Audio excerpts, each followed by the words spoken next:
السلام علیکم ناظرین، اس قسط میں ہم دیکھیں گے کہ فلاویوس اپنے خنجر کو نکالتے ہیں اور اس کے جب کھولتے ہیں تو اس کے اندر ایک آیت لکھی ہوتی ہے اور ساتھ ہی اسے کچھ یاد آتا ہے اور وہ سوچتا ہے کہ میں تو ایک ترک ہوں اور یہ مجھے کیا ہو رہا ہے، کوئی سمجھ میں نہیں آتی۔ فلاویوس اپنے پرانے خیالوں کو یاد کرنے کی پوری کوشش کر رہا ہے اور ساتھ ہی خنجر کو بھی کھولتا ہے اور اس کے اندر لکھی ہوئی آیات کو بھی پڑھتا ہے۔ فلاویوس اکیلا بیٹھا پریشان اور خنجر کی طرف دیکھتا رہتا ہے اور کہتا ہے کہ اے میری عقل، مجھے دھوکہ مت دے۔ یہ بات دہراتا رہتا ہے اور کہتا ہے کہ اورہان کے خاتمے کے بعد اس خنجر کی باری آئے گی، میں اسے بھی ختم کر دوں گا، میں اس راز کو فاش کر کے رہوں گا۔ اور آیت لکھی ہوتی ہے کہ سن لو، بے شک اللہ کے ولیوں پر نہ کوئی خوف ہے اور نہ وہ غمگین ہوں گے۔ سورہ یوسف کی 62 نمبر آیت لکھی ہوتی ہے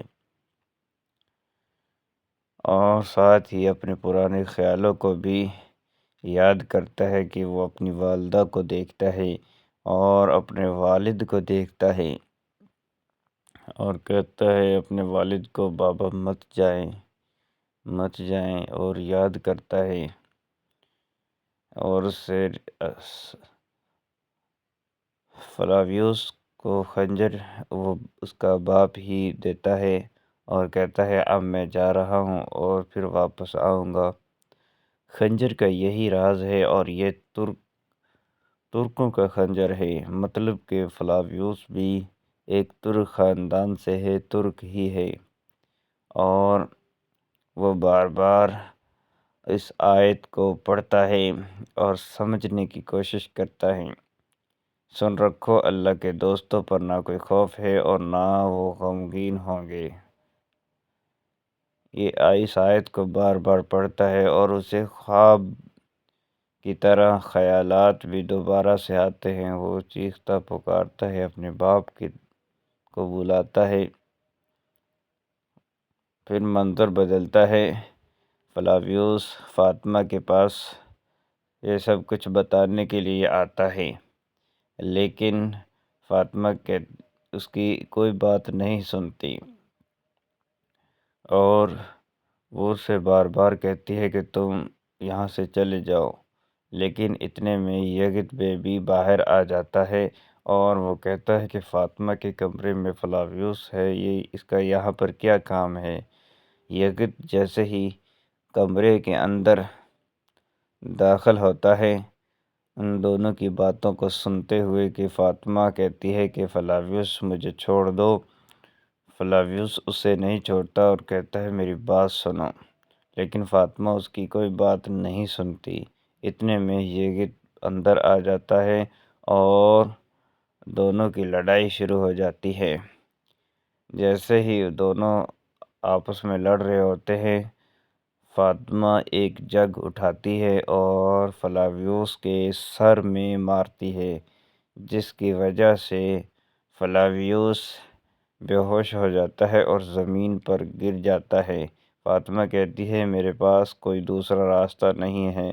یگت اس فلاویوس کو مارنے کی کوشش کرتا ہے، لیکن فاطمہ کہتی ہے کہ تم اسے نہیں مار سکتے، اس کا فیصلہ میرا بھائی کرے گا، سلطان اورہان۔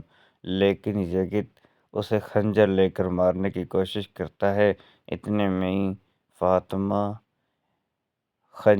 اپنے خنجر کو یگت کے گلے پر رکھتی ہے، کہتی ہے کہ پیچھے ہٹ جاؤ، اس کا فیصلہ تم اور میں نہیں کریں گے، بلکہ یہ زندہ رہے گا اور اس کا فیصلہ سلطان اورہان کریں گے، اور سلطان اورہان کے علاوہ اس کا فیصلہ کوئی اور نہیں کر سکتا، پیچھے ہٹ جاؤ۔ یزید بے کہتا ہے فاطمہ تم کیا کر رہی ہو؟ فاطمہ کہتی ہے کہ جی ہاں یہی حکم ہے، اور پھر یزید سپاہیوں کو بلاتا ہے اور کہتا ہے کہ سپاہیوں اسے گرفتار کر لو اور اسے زنجیروں میں جکڑ لو۔ تو اسے زنجیروں میں جکڑنے کے بعد حکم دیتے ہیں کہ اسے اورحان سلطان کے پاس لے جاؤ اور وہ اس کا فیصلہ کریں گے۔